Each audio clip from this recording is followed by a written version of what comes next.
എല്ലാവർക്കും നമസ്തേ. ഈ കുംഭമേള അവസാന ഘട്ടത്തിൽ എത്തി നിൽക്കുന്ന സമയത്ത് ഇപ്പൊ മലയാളിയായ ഹിമാലയത്തിൽ നിന്നെത്തിയ ഒരു സ്വാമി നമ്മുടെ കൂടെ ഉണ്ട്. അപ്പൊ എല്ലാവർക്കും ഈ അഘോരി എന്നൊക്കെ പറയുമ്പോൾ സന്യാസത്തിന്റെ ഒരു ഘോര രൂപമാണ് മനസ്സിൽ വരുന്നത്. അപ്പോ സ്വാമിയുടെ വാക്കുകളിലൂടെ നമുക്ക് അതിനൊരു ഉത്തരം കിട്ടുകയാണ്. അപ്പൊ ഈ വീഡിയോ കാണുന്നവര് ഇത് ശ്രദ്ധിക്കുക. സ്വാമി, ഈ അഘോര ഭാവത്തെ കുറിച്ച്, അതായത് സ്വാമിമാരുടെ അഘോര ഭാവത്തെ കുറിച്ച് അങ്ങയുടെ അഘോരം എന്നാൽ ഈ കുഞ്ഞിനെ പോലെയാണ്. എല്ലാവരെയും ഭഗവാൻ സ്നേഹിക്കാനേ അറിയാവും. ഘോരമില്ലാത്തവൻ അഘോരം. ഇത് നമ്മളുടെ ഭക്തന്റെ ആഗ്രഹം നടത്തുകയും ഭക്തന്റെ ശത്രുക്കളകറ്റുകയും എപ്പോഴും തുണയായി നിൽക്കുന്നതാണ് അഘോരം എന്ന് പറയപ്പെടുന്നത്. ഇവിടെ എന്ന് പറഞ്ഞാൽ ഈ ഡൽഹിയിൽ വയറ്റിപ്പഴപ്പിന് വേണ്ടി നടക്കുന്ന കുറെ ബിഗൊക്കെ വെച്ച് കുറെ വ്യാജ രൂപത്തിൽ നടക്കുന്നവരെ ആ പ്രചരണം കണ്ട് നമ്മളെ ഇപ്പൊ നാട്ടിൽ എല്ലായിടവും അഘോരി മാറ്റി നിർത്തും.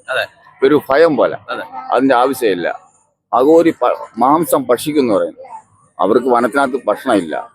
മൃഗങ്ങളെയും ഇതുപോലെ മരിച്ച് കത്തി ഒഴുക്കി വിടുന്ന ആ ഭക്ഷണം കിട്ടുന്നതുകൊണ്ട് അവർ കഴിഞ്ഞു പോകുന്നവരാണ്. അതിനെയാണ് അഘോരിയായ മാംസം ഭക്ഷിക്കണം. തുണിയില്ല, കാട്ടിനകത്ത് തുണിയില്ല, അവർ ഉടുക്കുന്നില്ല. വാങ്ങിക്കൊടുത്ത് കാണിച്ചു കൊടുത്ത് അവർ ചെയ്യും. പണ്ടത്തെ തലമുറയിൽ അങ്ങനെയൊന്നും ഇല്ല. വനത്തിൽ പുറത്തവർ വരാറുമില്ല. അങ്ങനെ നടക്കുന്ന ഒരാളിനെ കുറിച്ച് ഇവിടെ ഒരിടത്തിൽ സാമ്യാവണം അഘോരിയാണോ, തുണി കൊടുക്കാൻ പാടില്ല, മാംസം ഭക്ഷിക്കും. ആരെപ്പോ ബോധിപ്പിക്കുക? എന്ത് ചെയ്യാനാണ്? നമ്മൾ സ്വയം ഉണ്ടാക്കി വെക്കുന്ന ഓരോ വേണ്ടാത്ത ആചാരങ്ങളും മറ്റുള്ള തരം അടിച്ചു ഏൽപ്പിക്കുകയാണ് ചെയ്യുന്നത്. അത് നമ്മുടെ സന്യാസത്തിന്റെ, അതായത് സന്യാസം ദീക്ഷ സ്വീകരിക്കുമ്പോൾ നമ്മൾ ഗംഗയിൽ മുങ്ങി എഴുന്നേൽക്കുന്ന സമയത്ത് നമ്മൾ കുറെ സ്റ്റേജുകളിലൂടെ കടന്നു പോകുന്നെന്ന് പറയുന്നുണ്ട്. ഈ അഘോരത്വം, അതുപോലെ നാഗത്വം എന്നൊക്കെ പറഞ്ഞിട്ട് ദിഗംബരത്വം. അപ്പൊ അതില് ഇങ്ങനെ ഒരു സ്റ്റേജ് വരുന്നുണ്ടോ? അതായത് ഈ സന്യാസം നമ്മൾ സ്വീകരിക്കുമ്പോൾ നമ്മൾ സന്യാസാവാൻ തയ്യാറെടുക്കുമ്പോൾ നമ്മൾ ചെയ്യേണ്ട ഒരേ ഒരു കാര്യം മാത്രമാണ്. നമ്മളെ ശരീരം, പ്രാണൻ, നമ്മളെ സ്വത്ത് സുഖങ്ങളെല്ലാം ത്യജിച്ച് എല്ലാം ഭഗവാന്റെ തൃപ്പാദങ്ങൾ അർപ്പിച്ചാണ് സന്യാസി ഇറങ്ങുന്നത്. അവനൊരു അഡ്രസ് പോലും ഇല്ല. പിന്നെ കാരണം അവൻ പിന്നെ പ്രകൃതിയോടാണ്. അവൻ എവിടെ ഇരിക്കുന്നു, എവിടെ ഈശ്വരനെ വിളിക്കുന്നു, അവൻ എവിടെ സമാധി ആവുന്നു എന്നുള്ളത് ഭഗവാന്റെ ഇച്ഛയിലാണ്. അവന്റെ ജീവിതം പോലും ആകാരം വേണോ വേണ്ടെന്നുള്ളത് പോലും അവൻ അറിയാതെ അവനെ ഈശ്വരൻ കൊണ്ടുവയ്ക്കോളും എവിടെ വേണമെങ്കിൽ. നമ്മളും അങ്ങനെ ഇവിടെ നിന്ന് പോകുമ്പോൾ ഞങ്ങളിൽ ഒരു രൂപ ആണില്ല. എന്നാൽ ട്രെയിനിൽ കയറുമ്പോൾ ടിക്കറ്റ് അടങ്ങി തരും. നമുക്ക് വെള്ളം വേണമെന്ന് മനസ്സിൽ തോന്നുന്ന മുമ്പ് വെള്ളം അവിടെ എത്താറുണ്ട്. ഭഗവാൻ കൊണ്ട് എത്തിക്കുന്നതാണ്. ഭഗവാനാൽ നിയോഗിക്കപ്പെട്ട ആളുകളാണ് എത്തിക്കുന്നത്. അതെ. അപ്പൊ നമ്മൾ ഒന്നും ആഗ്രഹിക്കാതെ നമ്മൾ ഈശ്വരനെ വിളിക്കുന്നവരാണ് സന്യാസി എന്ന് പറയുന്നത്. നമ്മളിപ്പൊ കണ്ടുവരുന്നതെന്ന് പറഞ്ഞാൽ അവർക്ക് എവിടെ പോയാലും അക്കാടയില് പെർമിഷൻ ഉണ്ടോ? ഏത് അക്കാട? ഈ ശങ്കരാചാര്യർക്കും നാരായണ ഗുരുസ്വാമിക്കും ചട്ടംസ്വാമിക്കും ഒരു അക്കാട ഇല്ലായിരുന്നു. പണ്ട് പല പല മലകളിൽ ഇരുന്ന് തപസ് അനുഷ്ഠിച്ച് ദൈവം പ്രത്യക്ഷപ്പെടുത്തുകയാണ് ചോറ്റാനിക്കാരൻ അവിടെ ഇവിടെയും ദൈവികളെ കുടിയിരുത്തിയിട്ടുള്ളത്. ഇവിടെ വരെ, അതായത് നമ്മളെ ബദ്രിനാഥിൽ വരെ അദ്ദേഹമാണ് സ്ഥാപിച്ചിട്ടുള്ള വിഗ്രഹങ്ങൾ. അപ്പൊ ഇതൊന്നും ഒരു അക്കാടയുടെ കീഴിലല്ല.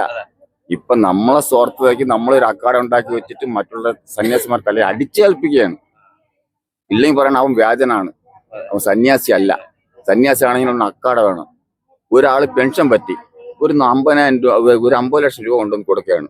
അവിടെ മഠത്തില് സാധനം കിട്ടി, സന്യാസിയായിട്ടൊരു സാധനം കിട്ടി, ഒരു കാറും കൊടുത്തു.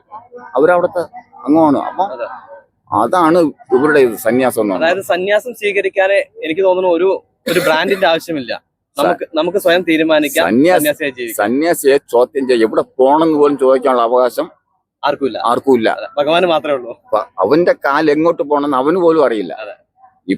ഇപ്പൊ നിങ്ങൾ എവിടെ പോകണം പറയാൻ അറിയാമെങ്കിലേ പറയാൻ പറ്റുമോ? ഇങ്ങനെ പോകുമ്പോഴേക്കും വലത്തോട്ട് പോ, അത് എവിടെയാണ് പോണെന്ന് അവനറിയില്ല. അങ്ങനെ ചെല്ലുമ്പോഴേക്കും ഇടത്തോട്ട് പോകണോ നേരെ അങ്ങ് പോകും. അപ്പൊ ഏത് വഴിക്ക് പോകുന്നോ അതാണ് അവന്റെ റൂട്ട്. ഇന്ന് നമ്മൾ തിരിച്ചുവിടാൻ ആരെക്കൊണ്ടും പറ്റില്ല.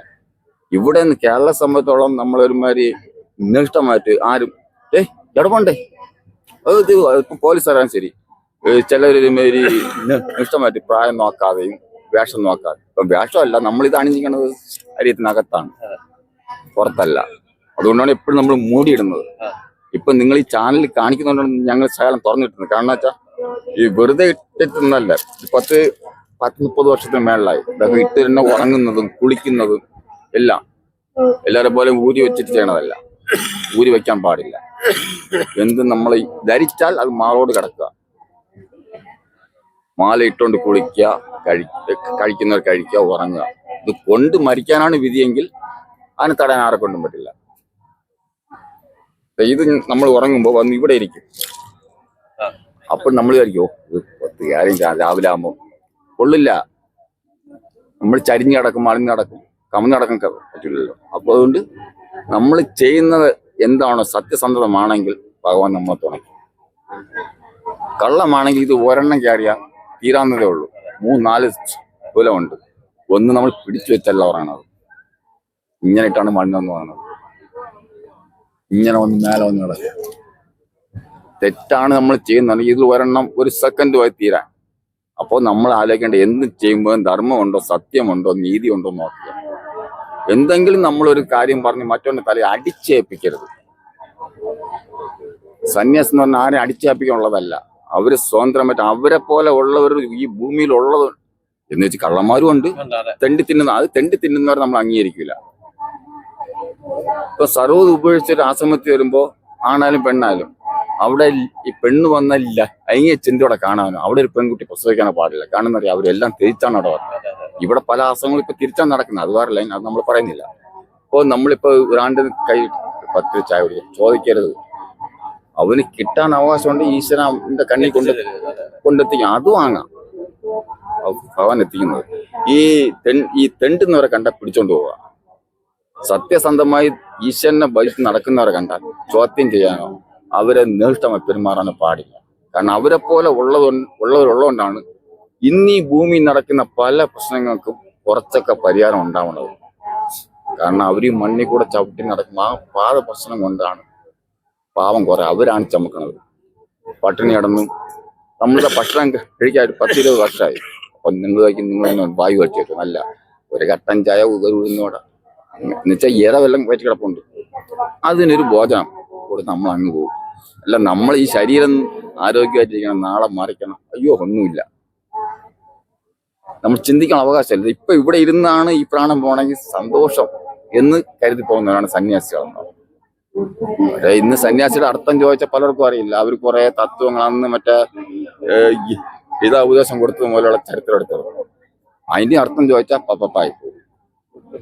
അപ്പൊ നമ്മൾ ചെയ്യുന്നത് ധർമ്മം ശരിയാണെന്നുണ്ടെങ്കിൽ ഭഗവാൻ തുണയ്ക്കും. അതാരും ഇപ്പൊ മന്ത്രം ബുക്കിൽ എഴുതി വെച്ച് എല്ലാം പഠിച്ചിട്ട് വന്നിട്ട് മന്ത്രം സാമ്യാവൂല. സ്വയം നേടിയെടുക്കണം. മന്ത്രവും അറിവും ജ്ഞാനവും സ്വയം നേടുന്നവനാണ് സന്യാസി. അല്ല ബുക്ക് എടുത്ത് പഠിച്ചിട്ട് കുറെ ഇംഗ്ലീഷ് തത്വവും അടിച്ചു വിട്ടിട്ട് ഒരു കാര്യവുമില്ല. ഇത് പറഞ്ഞത് നിങ്ങൾ ഒരു ശകലം പോലും കട്ടിയാതെ സത്യസന്ധമായിട്ട് ജനങ്ങളിൽ എത്തിക്കാമെങ്കിൽ അവർക്ക് ചിന്തിക്കാൻ ഉള്ള ഇതുണ്ടെങ്കിൽ അവർ കേട്ട് നന്നാവട്ടെ. അഘോരികളെന്ന് പറഞ്ഞാൽ ആരും അയക്കരുത്. ശിവന്റെ 3-ാം ഭാവമാണ്. ഏറ്റവും വിശ്വസിച്ച് വിളിക്കാൻ പറ്റിയ രൂപം. ഒരാളിന് നിങ്ങളൊരു മന്ത്രം പറഞ്ഞു കൊടുത്തു, ഒരു സന്യാസിന് ഒരു മന്ത്രം പറഞ്ഞു കൊടുത്തു, ആ സന്യാസി ആവണമെന്നില്ല. പിടിച്ചു കെട്ടി കൊടുത്താൽ ഈശാര കുറച്ച് പൈസ മാറ്റിട്ട് ഒരു മന്ത്രം ചൊല്ലി കൊടുത്താൽ സന്യാസം ആവണമെന്നില്ല. മുൻജന്മ ഇതുണ്ടെങ്കിലേ സന്യാസമാവാൻ പറ്റൂ. ഇല്ലാതെ കൊടുത്താൽ സന്യാസം അവിടെ എന്ന് പറഞ്ഞാൽ അടിച്ചിട്ട് സന്യാസം ആവൂല. അവന് 4 നേരം ആകാരം കിടക്കടം കിട്ടണം. ചുമ്മാ ബോധിപ്പിക്കാൻ വേണ്ടി ചുമ്മാ 1 മണിക്കൂർ ഇങ്ങനെ എഴുതുന്ന കാര്യമൊന്നുമില്ല. ഈ പിടിക്കുന്നതിനൊരു കണക്കുണ്ട്, ചെയ്യുന്നതിനൊരു കണക്കുണ്ട്. ഇത് വ്യാജമായി ചെയ്യുന്നതുകൊണ്ടാണ് ഇന്ന് പലരും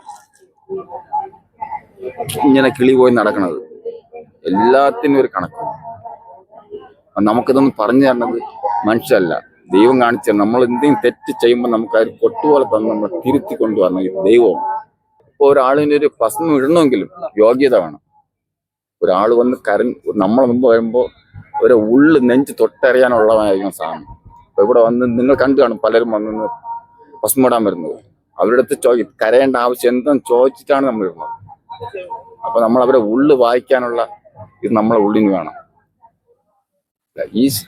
ഈ പ്രാണനുണ്ടായിരിക്കണം. ഇല്ലെങ്കിൽ നമ്മൾ ഒരു ഭസ്മം ഇടാൻ പോലും യോഗ്യനല്ല. ഇത് ധരിച്ചെന്ന് പറഞ്ഞ് സന്യാസി സ്വാമി ആവൂല. ഇത് അകവും പുറം ഒന്നുമല്ല. ഇത് ധരിക്കാനൊരു യോഗം വേണം, യോഗം വേണം, മനസ്സുറ്റിയായിരിക്കണം. അങ്ങനെ എത്ര പേരുണ്ടെന്ന് അങ്ങൊന്ന് ചിറഞ്ഞ് കണ്ടുപിടിക്കാൻ കഴിഞ്ഞ നിങ്ങളൊരു അരസന്യാസിയാവും. ആരെയും സഹായമില്ല ഈശ്വരന്റെ മുമ്പ്. സത്യം നിങ്ങൾ കണ്ടെത്താൻ ശ്രമിച്ച ഇതുപോലെ എത്ര സന്യാസിമാരുണ്ടെന്ന് നിങ്ങൾ പകുതി കണ്ടെത്തിയത്. അരസന്യാസി ആരെ സഹായമില്ല നിങ്ങൾ ആയിരിക്കും. മനസ്സുകൊണ്ട് നിങ്ങൾ ഈശ്വരന്റെ മുമ്പ് ഭഗവാൻ നിങ്ങളെ തുണച്ചിരിക്കും. ഏതാപത്തിൽ നിങ്ങളെ കൂടെ നിൽക്കുന്നു ദൈവം. എന്തായാലും ഈ വീഡിയോ കാണുന്ന സന്യാസം സ്വീകരിച്ചവരും സന്യാസം സ്വീകരിക്കാൻ പോകുന്നവരും മനസ്സിലാക്കുക, ഈ അഘോരഭാവത്തിന്റെ ഒരു നല്ല വശമാണ് പറഞ്ഞു തന്നത്. നമ്മൾ ഈ കണ്ടതൊന്നും സത്യമല്ല. ഓക്കെ, എന്തായാലും വിലപ്പെട്ട സമയം തന്നതിന് വളരെ നന്ദി.